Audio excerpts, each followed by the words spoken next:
Voltando à nossa aula, vejamos então a resposta para a interatividade que foi oferecida. E aí perguntava assim, essa interatividade: relativismo cultural é, e aí aquilo que está indicado na alternativa A, uma crítica ao etnocentrismo e o rompimento com os valores e juízos absolutos, percebendo a cultura particular de cada povo como um fato relativo aos seus próprios valores, construídos localmente. A alternativa A, então, é a correta. Mas de que forma, então, nós conseguimos fazer o relativismo? Ou como relativizar as coisas? Quando compreendemos o outro nos seus próprios valores e não nos nossos, estamos relativizando. Ou seja, a partir do momento que eu vejo o outro, vejo o seu costume, os seus valores, a sua cultura, a forma como se comporta e o porquê tomou aquele comportamento em determinada atitude, nós estamos então no âmbito do relativismo, eu estou relativizando.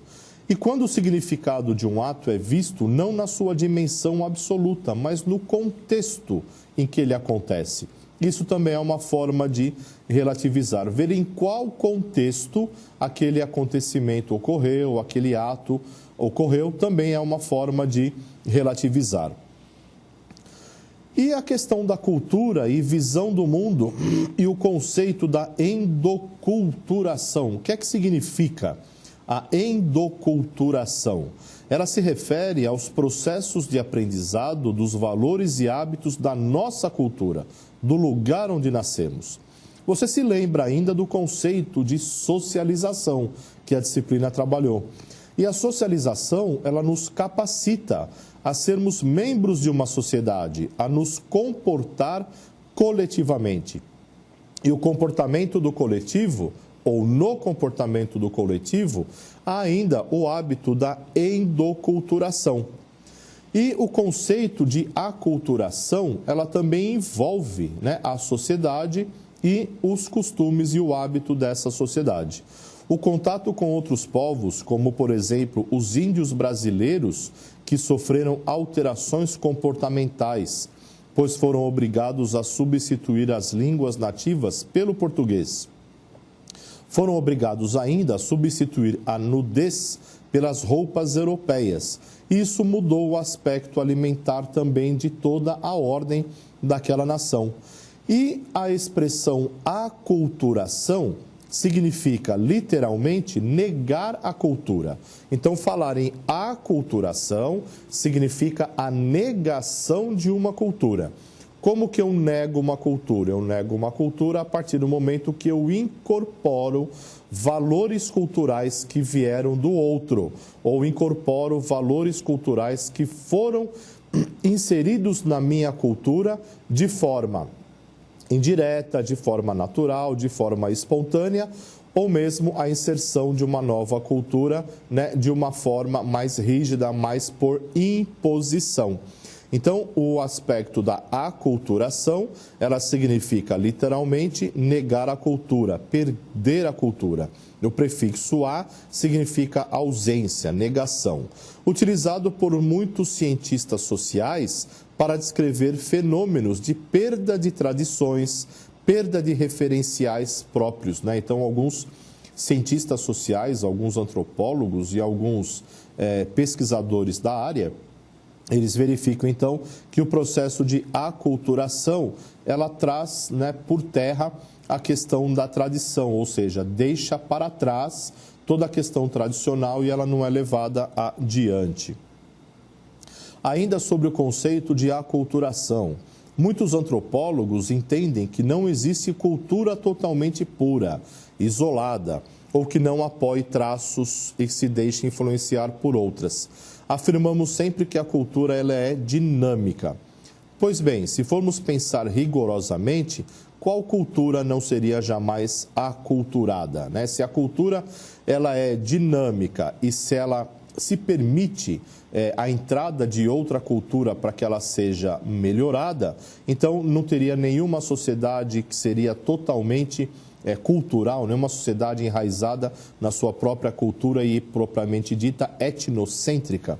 E nenhuma cultura cria sozinha, a não ser por total e completo isolamento, todo conhecimento e técnica de mundo, né? Nenhuma cultura ela consegue desenvolver o entendimento do mundo de forma isolada, mas ela precisa do comprometimento de outras culturas.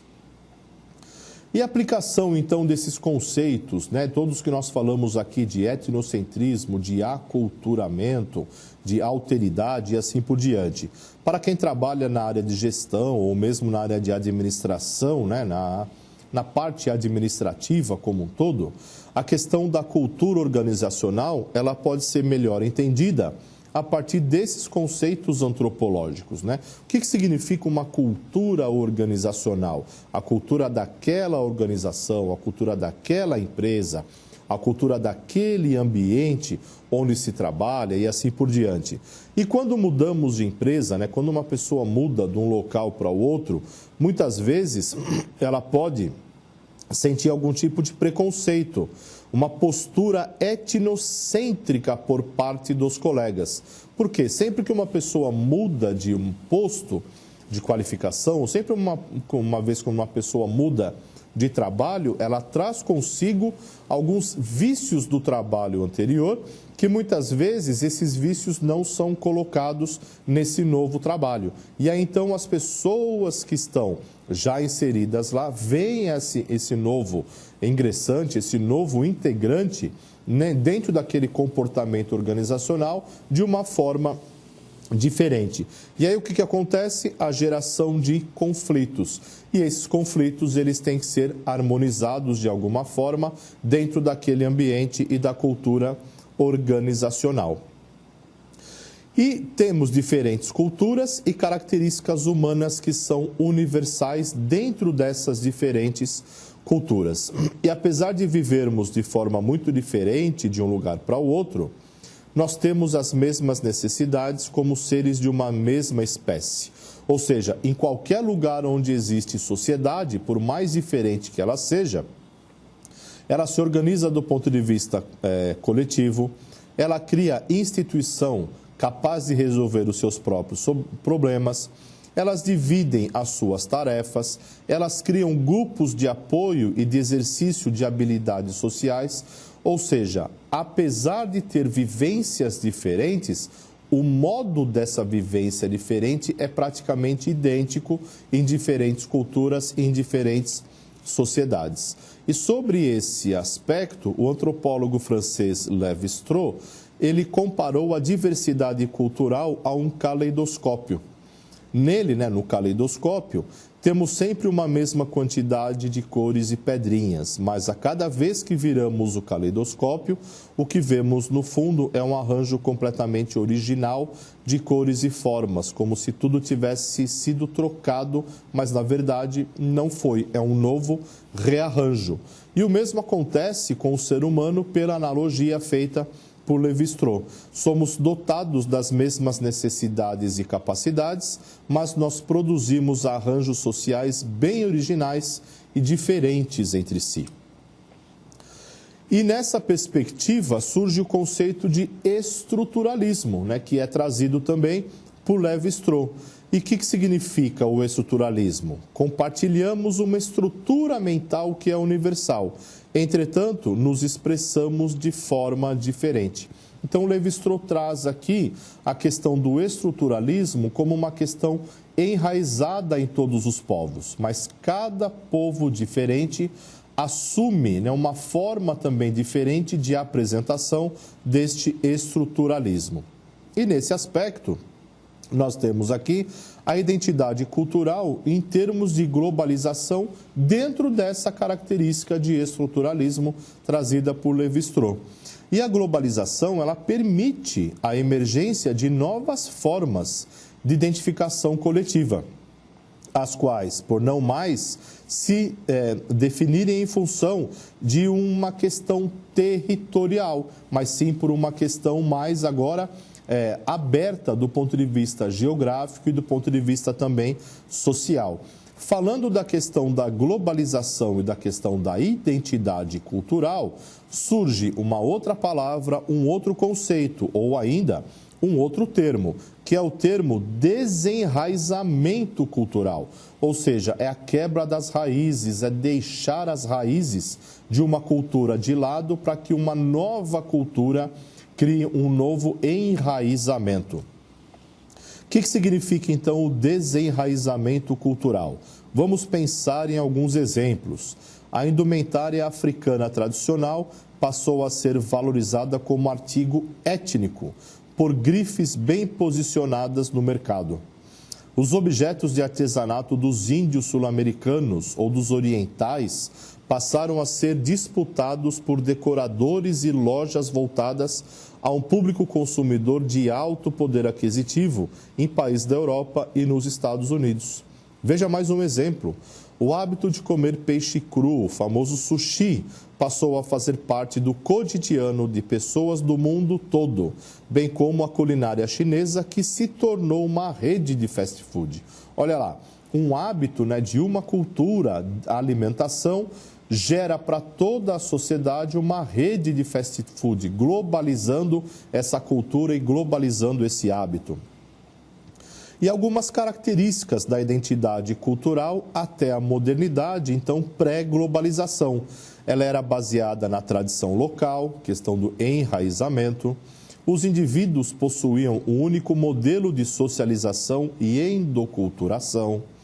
As transformações eram dadas mais em ritmo lento, decorrente da valorização de tradições locais.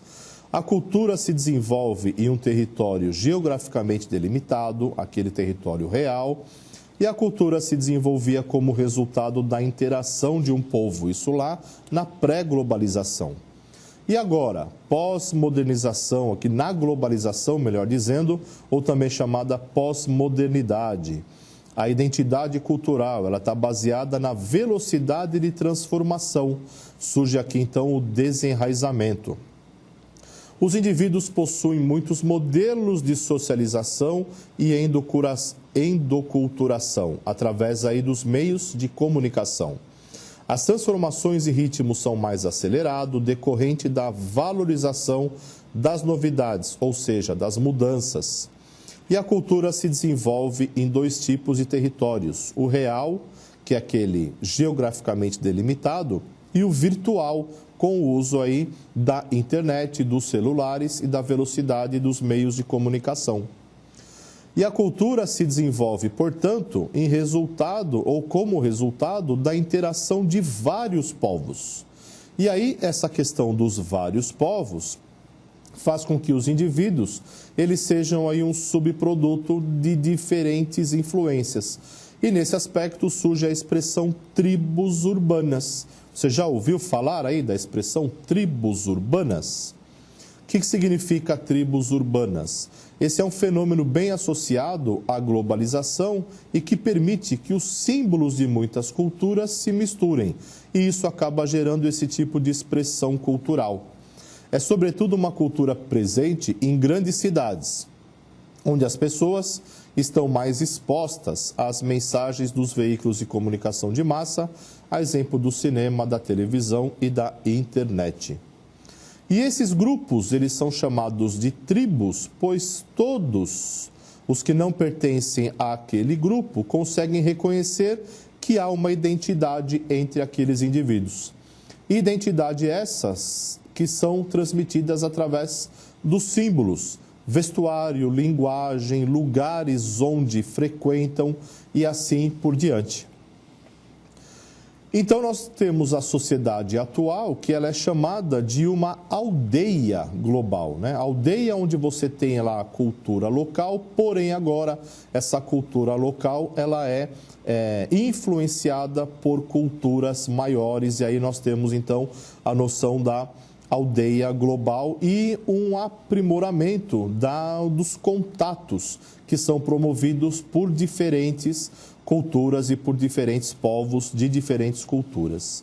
Surgem novas identidades culturais aqui na aldeia global que estamos vivendo. Essas novas identidades são influenciadas pela diversidade e que exigem uma mentalidade baseada em novos valores mais inclusivos e democráticos. né, em nosso cotidiano, seja no ambiente doméstico, como no mundo do trabalho, das relações das amizades, educação ou produção do conhecimento, o tema da diversidade e das novas formas de relacionamento, eles estão em pauta constante. Vamos a mais uma interatividade.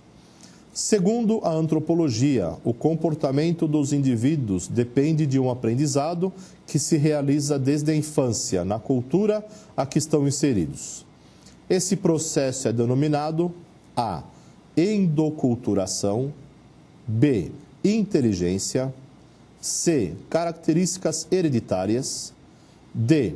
Esforço humano e diversidade cultural. E a resposta, alternativa A, endoculturação.